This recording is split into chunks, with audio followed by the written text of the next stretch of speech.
All right. Let's get this out of the way first. The thoughts, views, and opinions expressed on Tailboard Talks Firefighter podcast are solely those of the speakers, guests, and host, and do not in any way represent the thoughts or views or opinions of any other employer, partnership, or sponsor. The material and information in this podcast is for general information purposes only and should be used at the listener's discretion. Welcome back, everybody, to the 4-Shift Firefighter Tailboard Talks podcast. My name is Chris. I'm your host, and we're back in the office. The office is clean enough to use. We got a tight shot today because it's not that clean, so we're going in tight. But welcome back. I hope you guys enjoyed last week's episode with Raina at Shift Work Dietitian on Instagram and Facebook. Really awesome. Like I said in the podcast a few times, like I said in the episode a few times, I really like her because her approach is measured, it's realistic, it's deliverable stuff. So if you haven't listened to it, go check it out. Hope you dig that one. Right off the top, let's get to the my affiliates, my guys, my people. Rescue 1 CBD, 0.000 THC, safe for the job.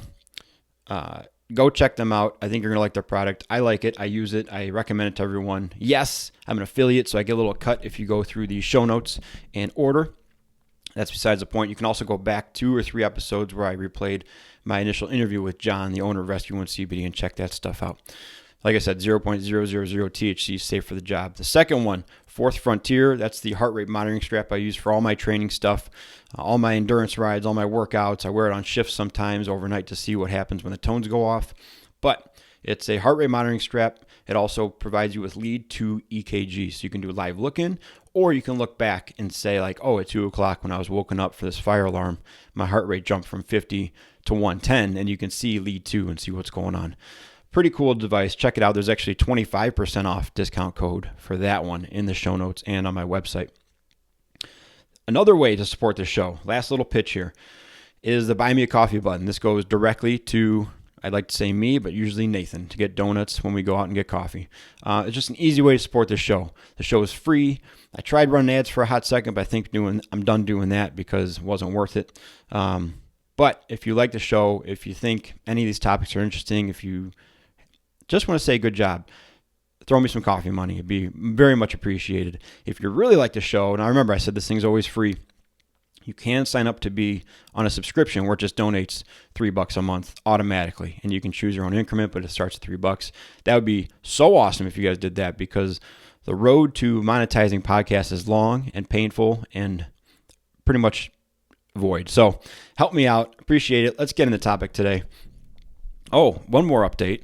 Not begging for money anymore. Just saying I'm living the sauna life. We looked at the infrared saunas a long time ago at my department. We got one, but it was in the emerging stages of like red light stuff, far infrared stuff. I should say that, not red light stuff, but far infrared saunas. And we had a boatload of data saying, hey, it's a pretty good thing. It was still scrutinized pretty heavily, still is, but it's expensive. So I went for the $200 Amazon version. It's just a steam room, basically. It's a little phone booth. It was $200. It's got a little rice cooker looking thing. Shoot steam into it. It's uncomfortable, but I really like it. I will say it's way less uncomfortable than a cold bath, but you can spend like 20, 30 minutes in this thing. And the last 10 minutes get pretty uncomfy, but I like it. There's plenty of data on wet saunas and dry saunas about lowering blood pressure, which you know I got to do, longevity, circulation, all those things. But I'll tell you what, even if that's not a concern to you, even if you're not worried about that stuff, just being in a quiet room for about 30 minutes is nice. It's nice. And you're kind of isolated. The front window fogs up. You can't see out. You can really scare someone if you wanted to, because you can really sneak up on someone inside this thing. If you're outside of it, they're outside. Inside, it's hard to sneak up on them. It's pretty small. But the other thing it does for me is it forces you, like in the 20th minute on, forces you to breathe. And that's one of the signs I've recognized and I've shared on here before when I'm feeling stressed or overwhelmed or distracted. I tend to hold my breath a little bit. So I'll do like a catch-up breath every couple minutes where I just take a big breath. Not a sigh necessarily, but like, like I'll basically be catching up for not breathing. And that's one of the signs that triggers a little thing in my head and says, what is going on here?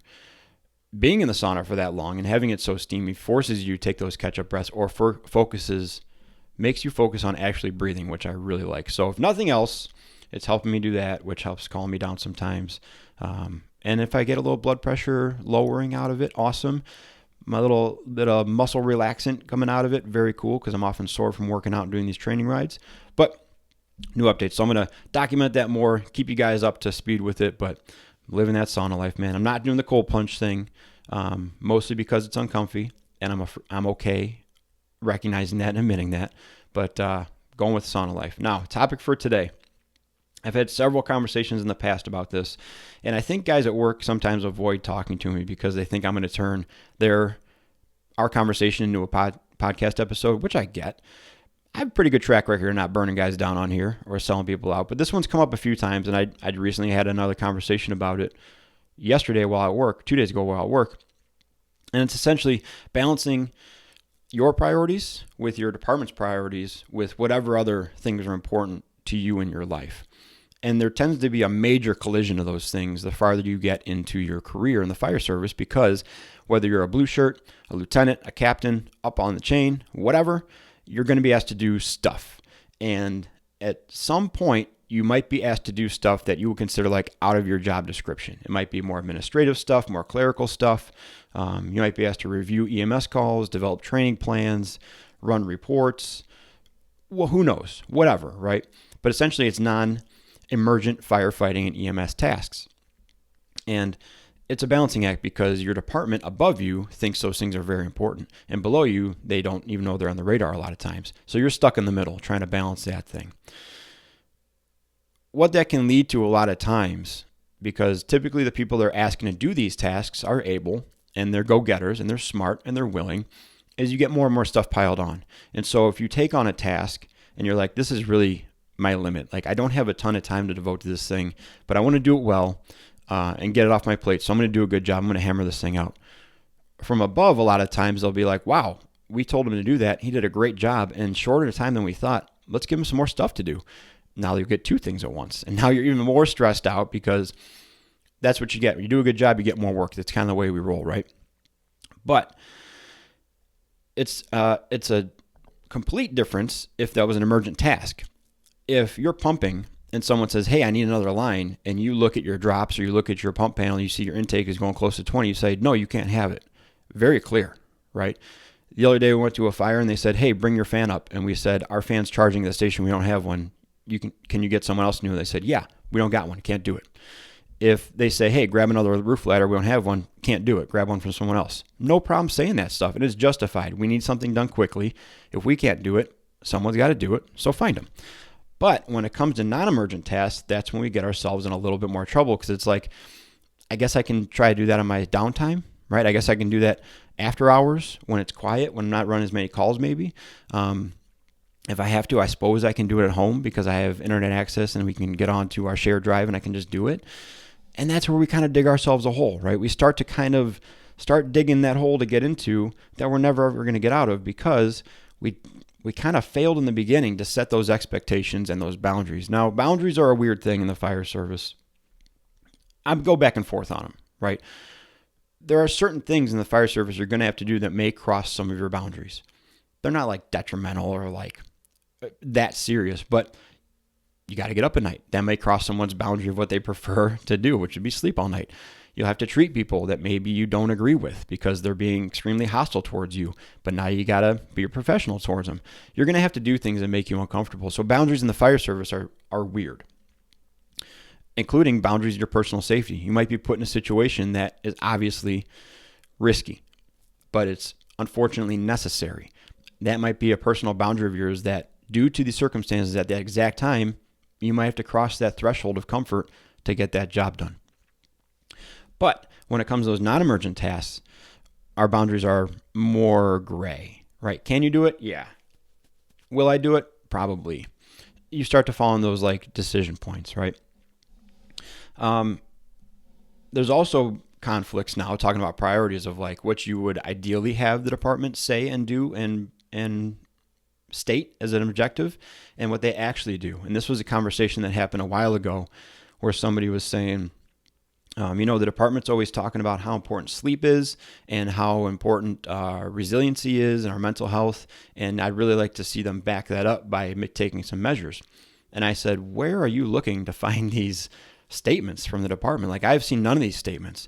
In fact, I've seen our department say, yes, we run a lot of calls. I'm sorry you're going to be tired. That's part of the job. And eventually your role will change and maybe you won't be so tired when you're not running on the ambulance all the time. I've seen that statement. I've seen the statement that says the public's first and you're expected to do what is needed to be done to carry out the task. I've seen that statement. I have not seen the statement that says we want you to get as much sleep as possible and that's number one priority. I have not seen that. There was a conflict there between what that person thought should be the standards and what the department should take as number one priority and what they actually do. I'm not here to say that any side is right? I understand sleep deprivation, been living it for a while. I understand the importance of getting sleep. I also understand that we're in a job where that's not promised all the time. And so you got to come to that mutual understanding and rectify those things in your head. Reconcile those things in your head of like, yeah, it'd be great if it was, but it's not. So I can't get mad about that. That's not true. You can get mad about it, but you don't have much of a leg to stand on. So when does this stuff need to be looked at? And I'm blazing through these notes here. I do a really bad job of referencing my notes. I write down a lot. I got a page of notes written down here. I'm already 3/4 of the way down because I'm skipping stuff. But when do we need to look at this stuff? And the easiest threshold for me to know when you should start looking at this stuff is like when it starts impacting your life outside of work. And mostly I see that as like being distracted or the inability to be present, or you're sacrificing things at home now for a project that can wait realistically, but it's been told to you as this is an important thing, so I need you to get it done. So you take that in as like, this takes priority now. But can it take priority tomorrow? Is it okay if it does?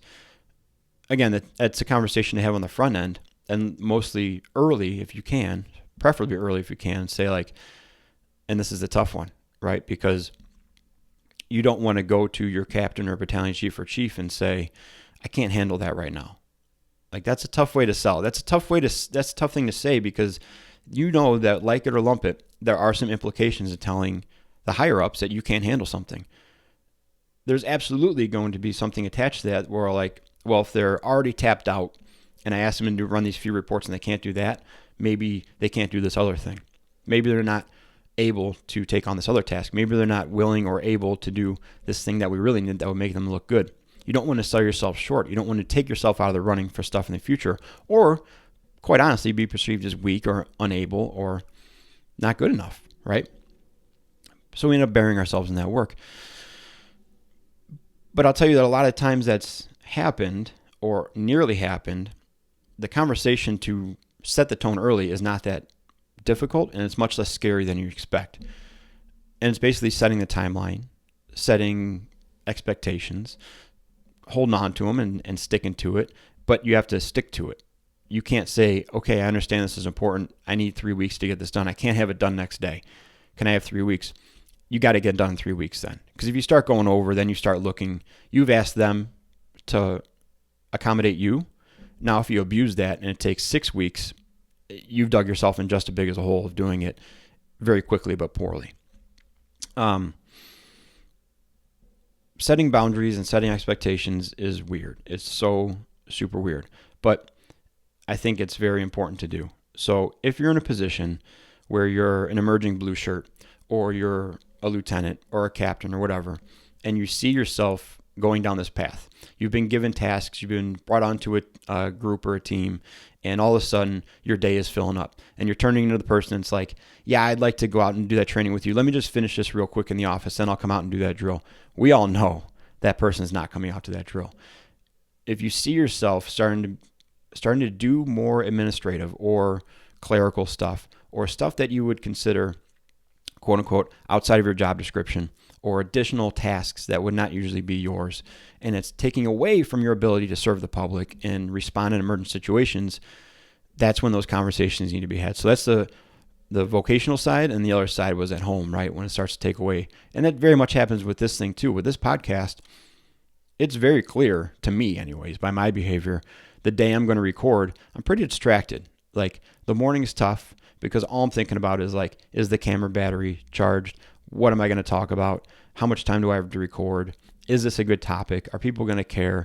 So I'm distracted. Then as soon as I hit the end button on this thing and publish it, the relief is like astounding. And then all starts again on Sunday night. But when you start to become distracted and not be able to do stuff with your family or the things that are actually priorities, right? That's another conversation to be had. Outside of work, take a look. So I'm sorry if this was a little bit rambling. Like I said, terrible job at keeping up with my notes, but I feel like that was an important thing to talk about, because if you're listening to this podcast, if you're in that position where you're getting more tasks delegated to you, you're kind of someone who wants to help and make a change and do better and do what you can to help your department and the public, right? The amount of toll that takes on you, you have to control. Because if it's up to the people delegating the tasks, a lot of times they're not going to be looking out for that. They want their tasks to be completed. They don't know that you're staying up until midnight at home working on a PowerPoint for training. They don't know that you weren't able to be present at Nathan's birthday party last week because you were worried about the multi-company drill that you're putting together. They don't know that you were not able to do the company drill and do search and rescue stuff and throw ladders with your crew last week because you were worried about reviewing EMS calls. And quite honestly, not to be too harsh or brutal on it, all that extra work you do, all the sacrifice that you make and all the things you miss out on will likely come down to a 10 to 15 second conversation with the chief during a review, during a promotional process, during some sort of critique. And all it's going to come down to, all those hours you agonized and gave up opportunities and drove yourself nuts. It'll come down to this. Wow, I see you do a lot of work with the training division. Good job. Keep that up. That's it. That's what it amounts to. If you get 10 points on a promotional exam and you were an 8, maybe you're an 8 still. Maybe you're not even a 9 anymore because, hey, we've asked you to do these things and you did them. Great. That's satisfactory. And on the backside of it, you've just torn yourself apart trying to meet that mark. So it's going to be very much up to you to protect yourself from digging that hole. Find someone that you can trust, that can vouch for you, that can run interference for you. That's one of the greatest things I like doing as a lieutenant is seeing what my crew has on their plate and then running interference between them and my captain, basically, or my battalion chief. Because I want to be that buffer. I want to be that person that when they say, hey, why isn't so-and-so done with this project yet? I can say, because I had him doing this and we were doing inspections and I had him doing this project and he's working on it. It's just taking a little bit of time. Maybe we should get him some more help or extend his timeline. I really like that role of this thing. Find someone that can do that for you. Find someone that can help you navigate this stuff, who's been through it before. There's people who are empathetic to so many situations you don't know about because you're not in them. And if you're in a situation and you feel like it's getting away from you, I guarantee you're not the first person in your department that's been in that position. Likely, it's whoever was in that position before you that's not doing it anymore. That's what's happened to them, and now they're not doing it anymore for one reason or another. And depending on how that got managed or handled, will help you manage or handle it a different way or the same way. Again, it's a weird situation. It's a weird industry. It's different than being an accountant, a librarian, working at the grocery store. It extends into our life, right? It's a part of our life. Yes, we're gone for 2 days, but are we really? I'm not the kind of person that can say like, all right, I'm out of here at 7 a.m. I'm not checking my email for 2 days. This place doesn't exist to me. I'm not that person.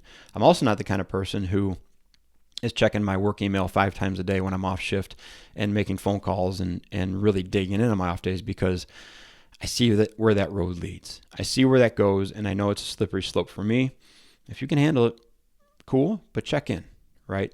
Katie will definitely tell me when I need to pay attention, and I'm trying to avoid that conversation. All right, guys.